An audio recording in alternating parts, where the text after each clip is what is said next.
por que diabos o eleitor de Porto Alegre ele está querendo votar na Maria do Rosário ou no Sebastião Melo e não em você ou em qualquer outro candidato que possa mostrar aí um caminho alternativo para os problemas da cidade e da capital?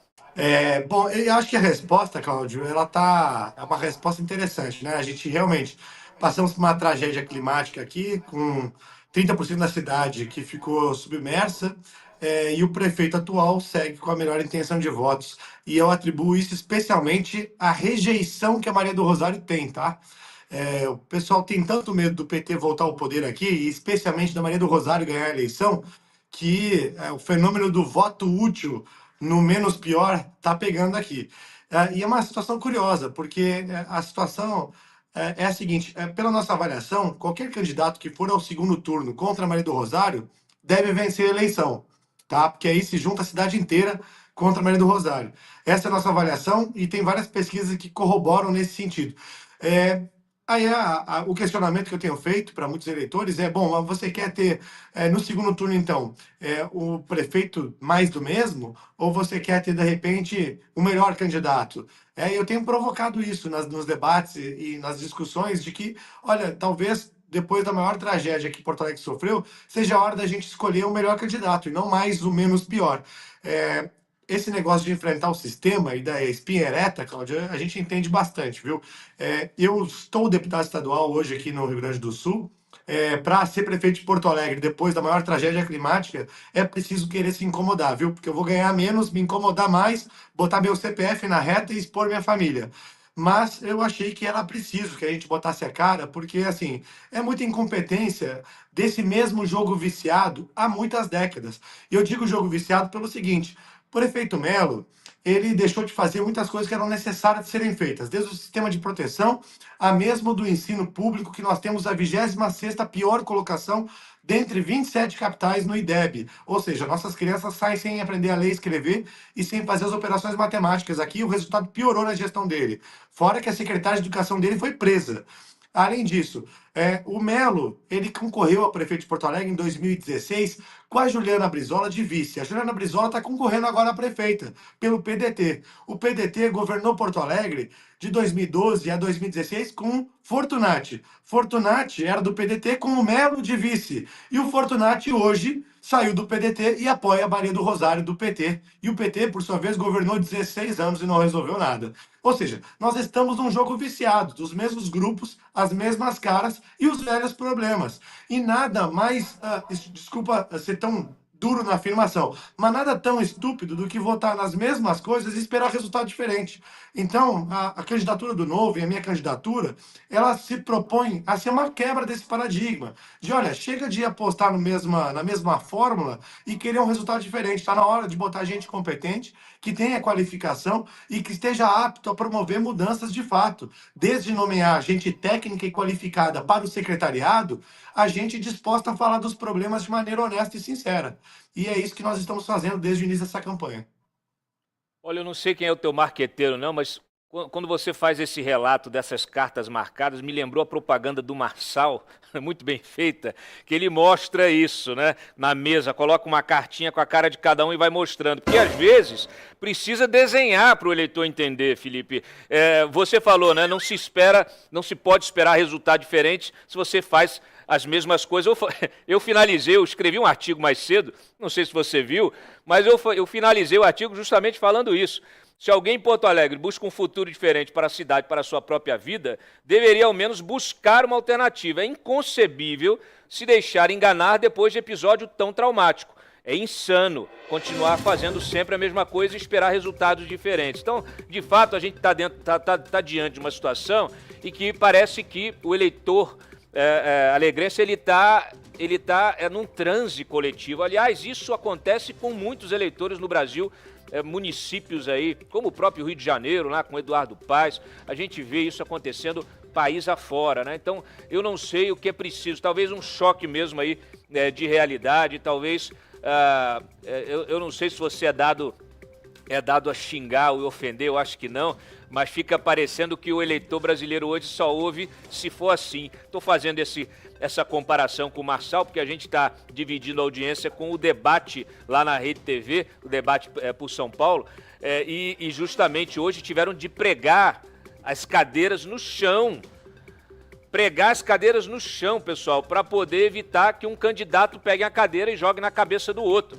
Eu tô me perguntando, Felipe, se a gente vai chegar no momento em que os candidatos vão ter de usar uma focinheira para poder debater ao vivo para o país. O que está acontecendo com o nosso país, hein?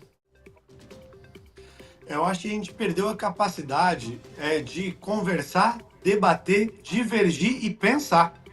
Né? Eu acho que o eleitor está cada vez mais reagindo a gatilhos emocionais, a pequenas frases de efeito e palavras que acabam gerando, talvez, nele uma reação emocional que impedem o raciocínio lógico de conectar uma promessa a uma capacidade de execução, de conectar uma análise de situação com uma capacidade efetiva de resolução. Eu até publiquei ontem na minha rede social um vídeo analisando sobre o caso do Pablo Marçal. E eu fiz um comparativo, não sei se vocês, Ari e Cláudio, já assistiram algum dos filmes do Batman, mas especialmente aquele do Coringa. Para mim, o Pablo Marçal é o Coringa, tá? Ele é a persona do Coringa. Ele está ali como um personagem antissistema, para gerar tumulto, gerar caos, para desestabilizar as pessoas e o que está ali, o status quo. Só que o que o Coringa atinge? O Coringa, ele consegue ser muito efetivo em quem não é verdadeiro, em quem não tem convicção, de quem não tem pilar e princípio moral sólido. São essas máscaras que caem diante de um Coringa, diante de de certa forma, um incendiário. Tanto é que o Batman vence no final, porque o Batman ele busca, ao longo do filme, reencontrar quais são os seus princípios, quais são os seus valores, quais são as suas convicções. Né? E essa é o confronto moral que o filme coloca para o espectador. Que o espectador, inclusive, durante muito tempo, ele apoia o Coringa em certas medidas. Ele acha divertido, interessante, ele relaciona com as atividades do seu cotidiano, com o seu vida, todo dia. O Coringa, ele não constrói, ele só destrói. O Coringa não tem capacidade de resolução, ele só tem capacidade de destruição. Né? E é isso que nós precisamos no Brasil hoje. É importante ter um Coringa para ajudar a sacudir tabuleiro. Uma política como o Camozzato está fazendo, com propostas, com ideias, como o Novo está fazendo no Rio Grande do Sul. O Rio Grande do Sul é o novo, como o Novo está fazendo no Rio Grande do Sul. O Rio Grande do Sul é o novo, é novo. Eu tenho participado, tenho conversado. Então, olha a diferença, Cláudio. Olha o Camozzato e olha o Marçal. Nós do Rio Grande temos o Camozzato. E é isso que nós temos que valorizar. Esse jovem que tem dialética, que sabe o que quer, ele discursa sobre a cidade. Conhece a cidade. Conhece a cidade. Está se jogando, dando de si para a política. Ou seja, ele está, como ele disse, eu estou saindo de um conforto, de uma cadeira de deputado estadual, possivelmente candidato a deputado federal, gostaríamos de vê-lo em Brasília, mas está se jogando a prefeito. Meu pai foi prefeito, saiu de deputado federal, líder do governo, para prefeito em Pelotas. Eu sei vivi isto, a dificuldade. Eu sei o que é a dificuldade do dia a dia do prefeito, do buraco da rua, do ônibus que não passa, da professora que não vai dar aula. Mas isso ele quer se preocupar. E este tipo de jovem é que nós queremos na política. Seu pai foi um bom prefeito? Bom, eu acho que foi. É bom você dizer. Eu acho que ele foi. Seja sincero. Acho que foi. Eu não vou julgar, mas as notícias que eu tenho... Se meu pai tivesse sido prefeito, eu ia dizer que foi um ótimo prefeito. Da minha cidade, e as homenagens que recebeu, enfim. Mas ele simplesmente, o que ele fez? Ele foi prefeito da sua cidade. Ele deixou as honras da capital, as honras de Brasília. Então, o Camozzato está fazendo isso. Então, isso eu quero falar. E a minha pergunta a ele é muito simples. Camozzato, tua candidatura, com ideal, com vontade, é efetivamente o início de uma grande carreira, de uma carreira política? É isto que tu vês? Candidatura a prefeito, deputado estadual, política, um partido novo, novos companheiros, teu desejo, é esse teu futuro? É assim que você se sente? Olha, Ari, agradeço pelas palavras, viu? Muito me honra a ouvir a ti. E eu sou um dos fundadores do Partido Novo aqui no Rio Grande do Sul, tá? Eu, durante 10 anos, trabalhei no setor privado, trabalhei com consultoria em estratégia de marketing, depois fui sócio de um grupo empresarial de serviços ambientais.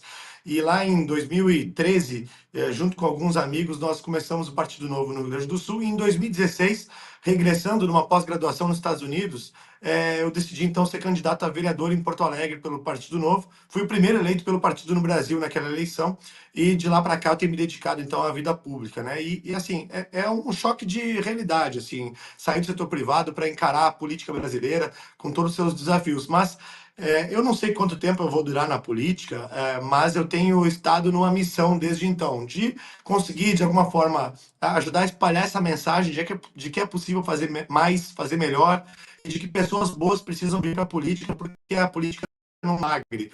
Não é milagre que faz a educação pública melhorar, não é milagre que faz a saúde melhorar. É gente competente, qualificada, com bons princípios nas posições de poder tomando decisão. Porque precisa de trabalho. E a gente tem pouca gente, de certa forma, na gestão pública com essas qualidades e com essa vocação para fazer isso. E nós precisamos de mais gente. Eu tenho tido aí uma missão de recrutar muitas dessas pessoas para serem candidatos, para participarem da política. Acho que o Novo nasceu um pouco com esse intuito também de trazer as pessoas de fora da política para dentro delas, para dentro dela, para trazer as boas práticas do mundo privado, para também para a gestão pública.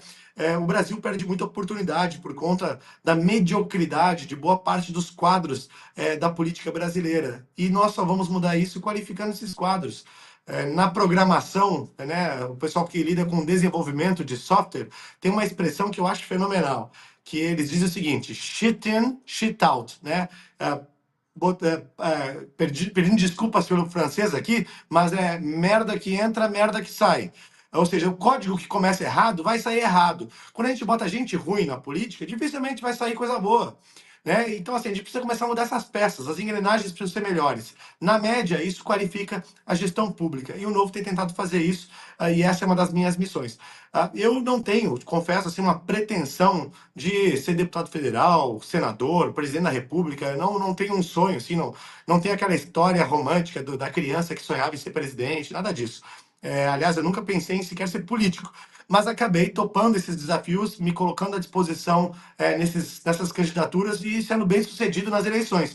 E acredito que tenho feito um bom trabalho, porque me reelegi vereador em Porto Alegre, como o terceiro mais votado na capital, me elegi deputado estadual e não descarto a candidatura a deputado federal no futuro ou outro cargo. Estou aqui agora topando ser candidato a prefeito, talvez no momento em que a cidade mais precisa de gente boa, competente, com coragem para falar as coisas. Porque eu acho que se não for, aquela história, né? Se não for a gente, quem vai ser?